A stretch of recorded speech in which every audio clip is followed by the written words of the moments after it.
Hello friend. तो आज हम कक्षा 9वीं विषय भूगोल अंतरराष्ट्रीय तिथि रेखा के बारे में जानकारी हासिल करेंगे। तो आपको पता है अंतरराष्ट्रीय तिथि रेखा किसे कहा जाता है? इंटरनेशनल रेड लाइन, ऐसा इसे समझा जाता है, आईडीएल इन शॉर्ट में। तो यहाँ पर आप लोगों को ग्रीनविच मेन टाइम जो 0 डिग्री देशांतर रेखा के आधार पर हम माना जाता है। तो यहाँ पर मैं आप लोगों को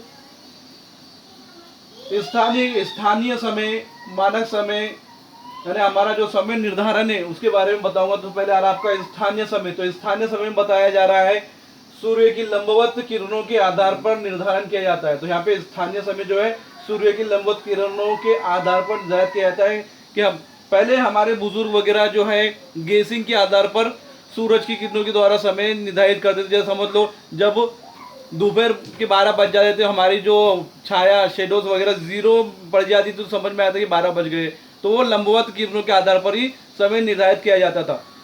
उसके बाद में आ रहा आप लोगों का विश्व का मानक समय। तो अब ये दो हो गया आपका स्थानीय समय। अब मानक समय में आ रहा आपका विश्व का मानक समय और भारत का मानक समय। तो स्थानीय समय आपको समझ में आ गया। उसके बाद में मानक समय में आ रहा आपका विश्व का मानक समय।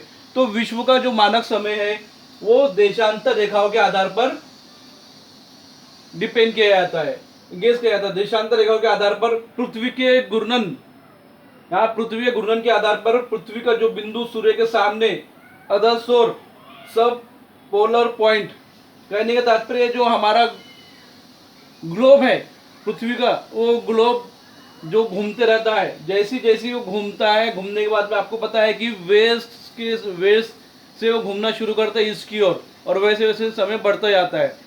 तो यहाँ वेस्ट से ईस्ट की ओर जब वो घूमता है, घूमने के बाद में जो उसके पृथ्वी के जो देशांतर बिंदु सामने आते हैं, उस गोलार्ध जो हमारा पृथ्वी के जो बिंदु है, जो देशांतर बिंदु सामने सूरज के आए थे, तो वहाँ पे क्या दिन निकल जाता है, या समझ लो वो जो आदर्श और वो माना जाता है। उसके बाद में आप लोगों को बताया गया है कि जो स्थानीय समय, यहाँ पे समय हमने कैसे कैलकुलेट किया गया, 24 घंटे का हो गया 360 डिग्री। तो 1 घंटा 360 अपॉन 24 इक्वल टू 15। तो यहाँ पे 1 घंटा बराबर से 360 बटे 24 बराबर से 15 हो रहा है। तो 1 घंटे बराबर 15 डिग्री। तो 60 मिनट बराबर 15 डिग्री। तो 1 डिग्री बराबर 7 मिनट बटे 15 डिग्री। तो यहाँ पे 1 डिग्री का हो गया है 4 मिनट। तो इस प्रकार से यहाँ पे समय की गणना की गई है। अब समय गणना करने के बाद में जो भारत का मानक समय है वो 82.5 डिग्री पूर्व में देशांतर रेखा के आधार पर माना जाता है। उसके बाद में हो गया आप लोगों का, अभी यहाँ पर जो दिया गया आप लोगों को विश्व का देशांतर रेखा के आधार पर, हमने यहाँ पे देखे कि पृथ्वी के जो बिंदु सूर्य के सामने अधः सूर्य गिरता है, जैसे जैसे सूरज के सामने हो जो देश का देशांतर बिंदु गिरता है प्रकाश में, वो चमकता है, तो वहां से दिन शुरू होता है। इसके देशांतर के प्रत्येक बिंदु, इसके देशांतर के प्रत्येक बिंदु यहाँ पे चमकते हैं। अब यहाँ पर आपको बताया गया है कि जो हमारा अंतरराष्ट्रीय तिथि रेखा है, तो अंतरराष्ट्रीय तिथि रेखा के बारे में बताया गया है कि यहाँ पे जो ईस्ट में, वेस्ट में 11 दिसंबर हो रहा है, तो ईस्ट में 10 दिसंबर होगा। यहाँ पे संडे 10 दिसंबर होगा, और जबकि वेस्ट में वो दिन हो चुका होगा, सोमवार शुरू है और यहाँ पर रविवार है, तो यहाँ रविवार खत्म हो गया। मतलब ये घटते हुए आगे बढ़ता है, तो वेस्ट से ईस्ट की ओर बढ़ते चला जाता है। तो यहाँ पे आप लोग देखो उत्तर दक्षिण पूर्व पश्चिम, तो यहाँ आपका जो पश्चिम सोमवार 11 दिसंबर है, तो वो आपका पश्चिम से वेस्ट की ओर बढ़ रहा है। अब यहाँ पे जो पश्चिम वेस्ट है वो वेस्ट से बढ़ रहा है ईस्ट की ओर। अब ईस्ट की ओर बढ़ते बढ़ते इधर आ रहा है, तो यहाँ जो दोपहर के 12 बज रहे हैं, तो यहाँ और रात के, यहाँ पे समझ लो वो रविवार खत्म हो चुका है और यहाँ पे रविवार शुरू हो रहा है। तो यहाँ पे शुरू हो रहा है, यहाँ खत्म हो गया, यहाँ सोमवार आएगा, यहाँ पे रविवार आएगा। उसके बाद में अब हो गया आपका मानक समय। तो भारत का मानक समय आ गया।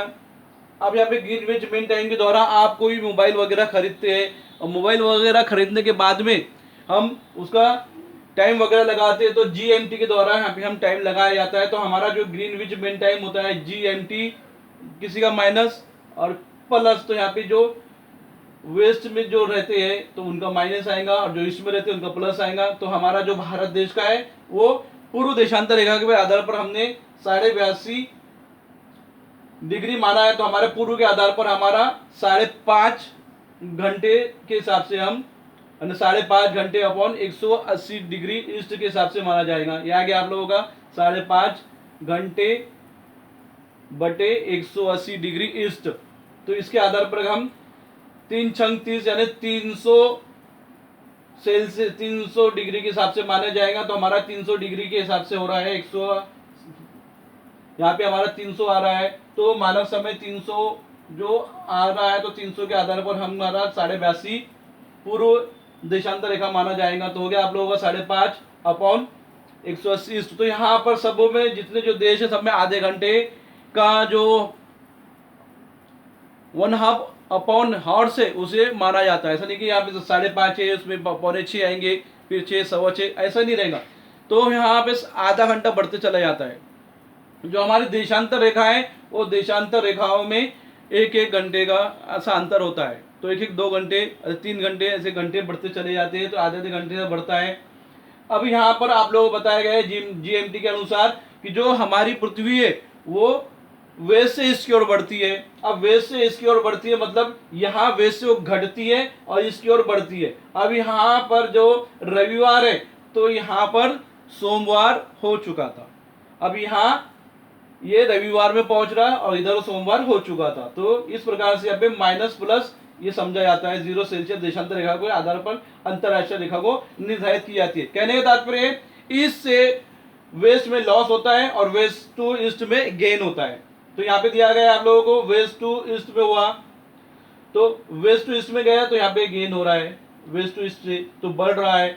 और यहाँ पे ईस्ट से वेस्ट में जा रहा है, ईस्ट से वेस्ट में जा रहा है तो लॉस हो रहा है। यहाँ पे एक दिन लॉस हुआ है, यहाँ पे एक दिन बढ़ा। तो ये ईस्ट से ईस्ट टू वेस्ट लॉस और वेस्ट टू ईस्ट गेन हो रहा। तो इस आधार पर हम जो है आइडियल जो इंटरनेशनल डेडलाइन को हम मानते हैं। तो यहाँ पे पश्चिम और पूर्व जो हमारा गोलार्ध है, अब ये 0 देशांतर के आधार पर पकड़ा जाता है। 0 देशांतर के आधार पर पकड़े हमने, तो यहाँ पूर्व यहाँ पश्चिम, तो पश्चिम से पूर्व की ओर समय बढ़ रहा है और यहाँ पश्चिम से घट रहा है। तो इधर आगे बढ़ते चला जाएगा। जैसी जैसी पश्चिम से पूर्व की ओर बढ़ते चला जाता है तो जो पृथ्वी के सामने जो यानी जो देश गिरते हैं, जब पृथ्वी के सामने जब सूरज के सामने जो देश आते हैं वहां पे दिन होता है और जो देश पृथ्वी के पीछे गिरते हैं वहां पे रात होती है। तो कहने का तात्पर्य जैसे जैसे आगे बढ़ते जा रहे हैं तो वहां पर सूरज गिर रहा है तो दिन हो रहा है, जहां पृथ्वी के पीछे देश पड़ रहे तो वहां पे रात हो रही है। तो इस प्रकार से आपका हो गया है देशांतर रेखा के आधार पर। तो हमने ये सब देख लिए, सूर्य की लंबवत किरणें, ये सब आपके 24 घंटे 360 डिग्री, 1 घंटे 360 बटे 24 बराबर से 15, 1 घंटा बराबर से 15 डिग्री और बराबर से 7 मिनट 15 डिग्री और बराबर से 1 डिग्री बराबर से 7 मिनट बटे 15 डिग्री। तो 1 डिग्री बराबर से 4 मिनट। तो यहाँ पे 4 मिनट में 1 डिग्री पृथ्वी घूम जाती है। तो भारत का समय 82.5 पूर्व देशांतर रेखा के आधार पर निर्धारित किया जाता है। तो ये हो गया हमारे भारत का समय ग्रीनविच मीन टाइम के आधार पर। प्लस और माइनस बताया जा रहा है। तो जो पूर्वी क्षेत्रों जो पूर्वी दिशाओं में जो देश होते हैं वो प्लस लगाते हैं और जो वेस्ट दिशाओं में होते हैं वो माइनस लगाते हैं। तो इस आधार पर ये हमारा अंतरराष्ट्रीय तिथि रेखा आपको बताया गया है। तो मानक समय में बताया गया है कि संसार का मानक समय 0 सेल्सियस 0 डिग्री देशांतर रेखा अथवा मूल देशांतर रेखा के आधार पर निर्धारित किया जाता है। ये देशांतर रेखा ग्रीनविच से होकर जाती है। इस समय को ग्रीनविच समय कहते हैं। भारत का मानक समय 82.5 डिग्री पूर्व देशांतर रेखा पर आधार पर निर्धारित किया जाता है। संसार और भारत का मानक समय में प्लस 5.5 घंटे का अंतर है। भारत का मानक समय संसार के मानक समय से आगे होता है। अर्थात मूल देशांतर पर जब सुबह के 9 बजे होते हैं तब भारत में दोपहर के 2:30 बजे होते हैं। तो विभिन्न देश के मानक समय अलग अलग होते हैं। तो प्रत्येक देश का मानक समय भिन्न भिन्न होता है। शनिवार 31 दिसंबर 2016 के दिन जब भारतीय मानक समय के अनुसार मध्य रात्रि में 00:00 बजे भारत में नए वर्ष 2017 स्वागत किया, तब उसके पहले भारत के पूर्व के देशों में नए वर्ष 2017 का स्वागत हो चुका था। तो मैंने आपको पहले ही बताया कि जो पूर्व में है वो 5.5 घंटे पहले वो दिन गुजर जाता है, मतलब यहाँ पे वो 5.5 घंटे आगे बढ़ जाता है। उसमें सवा उसमें पाव मीन मिलाते हैं कि 5:15, 5:30, 5:45, 6, 6:15 ऐसे आधा आधा घंटा बढ़ाया जाता है। उसके बाद में आपको बताया गया है कि भारत के पश्चिम में स्थित देशों में नए वर्ष का स्वागत भारत की तुलना में बाद में हुआ।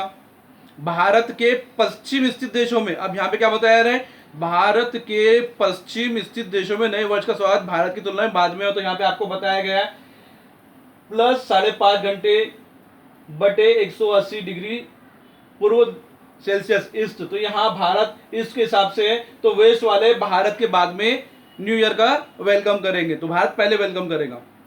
भारतीय मानक समय की तुलना में संसार के विभिन्न देशों में नए वर्ष 2017 स्वागत भारत के पहले अथवा बाद में हुआ।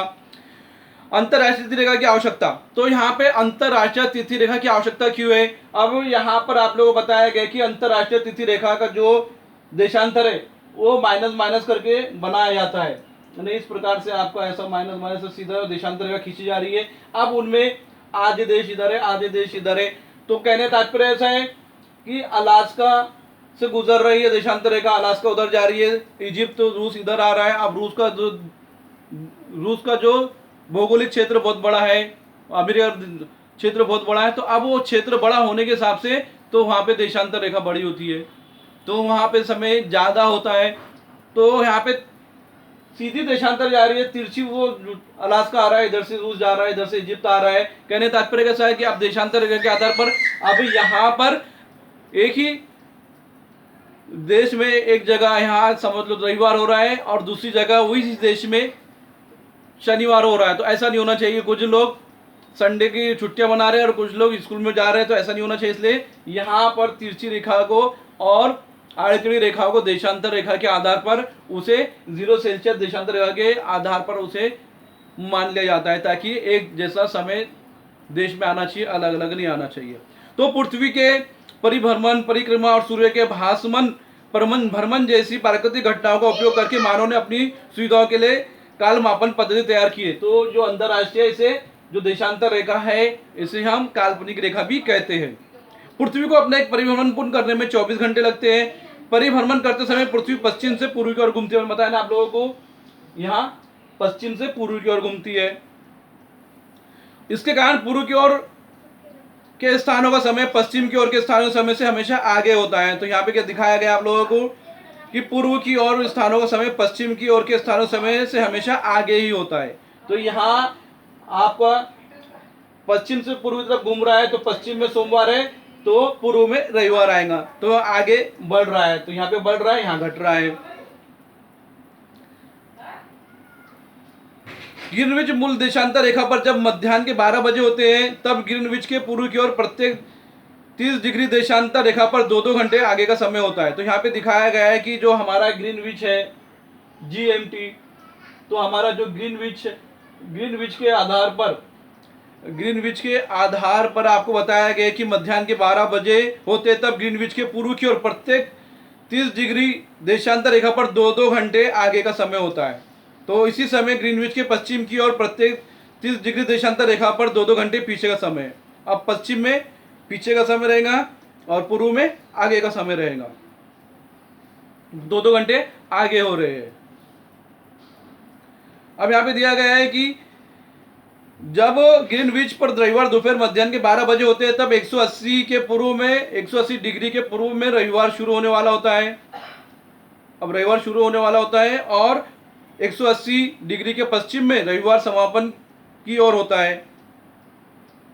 तो 180 देशांतर रेखा के पश्चिम और पूर्व के समय में 24 घंटे अर्थात एक दिन का अंतर रहता है। तो 180 अंश देशांतर रेखा के पश्चिम और पूर्व के समय में 24 घंटे अर्थात एक दिन का अंतर रहता है। ये एक दिन का अंतर अथवा गड़बड़ी दूर करने के लिए अंतरराष्ट्रीय तिथि रेखा जो कल्पना की गई है। तो यहाँ पर जो गड़बड़ी है, एक दिन का जो अंतर है गड़बड़ी है, इसीलिए ये अंतरराष्ट्रीय तिथि रेखा जो काल्पनिक रेखा है वो बनाई गई है।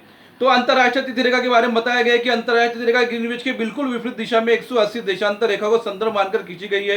ये यहाँ पे आपको बताया गया है, ये खींची गई है। तो अंतरराष्ट्रीय तिथि रेखा पूर्व में जो वार और तारीख दिनांक चालू होती है, उसके एक दिन आगे का वार और तारीख इस रेखा के पश्चिम में होती है। अब यहाँ पे दिया गया आप लोगों को कि देशांतर रेखा के यहाँ पे अंतरराष्ट्रीय देशांतर रेखा जो काल्पनिक रेखा मानी गई है, तो यहाँ पर जो वेस्ट है, वेस्ट में 11 दिसंबर है, मतलब ये वेस्ट से ईस्ट की ओर जा रही है, तो ये जो गुजर चुकी रे है, ये दिन गुजर चुका है, लेकिन इधर जो है आगे चालू दिन हो रहा है, तो यहाँ पे आ रहा है आपको 10 दिसंबर रविवार संडे, और इधर सोमवार 11 दिसंबर ये बीत चुका है। और जैसे ही इससे वेस्ट की तरफ, सॉरी वेस्ट से ईस्ट की ओर जाता है, तो वो रविवार 10 दिसंबर यानी चालू दिन शुरू हो जाता है। तो यहाँ पे बताया गया है कि चालू होती है उसके एक दिन आगे का वार, और तारीख इस रेखा के पश्चिम में होती है। तो यद्यपि 180 देशांतर रेखा को संदर्भ मानकर अंतर्राष्ट्रीय तिथि मानी गई है, तो भी इस जमीन से जाती हुई नहीं माना गया है। इस रेखा को पूर्णतः समुद्र से ले जाने के लिए इसे कुछ स्थानों पर 180 देशांतर रेखा की पूर्व की ओर अथवा पश्चिम की ओर मोड़ा गया है। तो यहाँ पे आप लोग बताया गया है कि 180 देशांतर रेखा पूरी तरह से जमीन से सीधी नहीं गई है, तो इसे समुद्र के ऊपर से गुजारी हुई गई। बताया गया कि जमीन से जाती हुई नहीं माना गया है, तो इसको रेखा को पूर्णतः समुद्र से ले जाने के लिए इसे कुछ स्थानों पर 180 देशांतर रेखा के पूर्व की ओर अथवा पश्चिम की ओर मोड़ा गया है। तो जमीन के ऊपर सीधी नहीं गई, तो हमने समुद्र के ऊपर से गेसिंग करके उसे 180 देशांतर रेखा को मोड़ दिया है। जैसा मैंने आपको बताया कि अगर हम मोड़ेंगे नहीं और उसमें सीधा सीधा निकाल दिए जाएंगे, अब रूस में से सीधा सीधा निकाला जा रहा है, तो एक हिस्से में ईस्ट में संडे में बनाया जा रहा है, इधर वो संडे गुजर चुका है, इधर वो छुट्टी बना रहे हो, इधर वो स्कूल पर पढ़ाई कर रहे हो, तो ऐसा नहीं होना चाहिए। इसलिए को 180 देशांतर रेखा काल्पनिक रेखा को मानकर उसे मोड़ दिया जाता है। अंतरराष्ट्रीय रेखा का महत्व, तो अंतरराष्ट्रीय रेखा के कारण वायु सेवा, यातायात सेवा तथा आर्थिक और व्यापारिक व्यवहार में एक सूत्रता आती है। तो यहाँ पे बताया गया है कि जो हमारा अंतरराष्ट्रीय तिथि रेखा का महत्व ये बताया गया कि पूरे वर्ल्ड में जो हमारे यातायात के साधन है, वायु सेवा, जो फ्लाइट वगैरह, जो एरोप्लेन वगैरह उड़ते हैं, जिससे आर्थिक व्यवहार शुरू होता है, तो उसको एक सूत्रता पिराने के लिए ये इंटरनेशनल डेडलाइन जो है काल्पनिक है, उसे मानी गई है। समय और वार दिन के समायोजन की आवश्यकता के कारण अंतरराष्ट्रीय तिथि रेखा के निर्माण पर विचार किया गया। इस रेखा के कारण समय और दिन का गणित अचूक रखा जाता है। अंतरराष्ट्रीय तिथि रेखा की सहायता से वैश्विक यातायात की समय सारणी योग्य पद्धति से बनाई जाती है। तो यहाँ पे आपको बताया गया है कि अंतरराष्ट्रीय तिथि रेखा का निर्माण विचार करते समय ये गणित अचूक होना चाहिए, उसमें कोई प्रॉब्लम्स नहीं होना चाहिए। इसलिए इस रेखा के कारण समय और दिन का जो गणित है वो अचूक रखा जाता है, और अंतरराष्ट्रीय तिथि रेखा की सहायता से वैश्विक यातायात की समय सारणी योग्य पद्धति से बनाई जाती है। तो इस प्रकार से आपका ये पार्ट यहाँ खत्म होता है। मैं आशा करता हूँ कि आपको अंतरराष्ट्रीय तिथि रेखा ये समझ में आया होगा। धन्यवाद।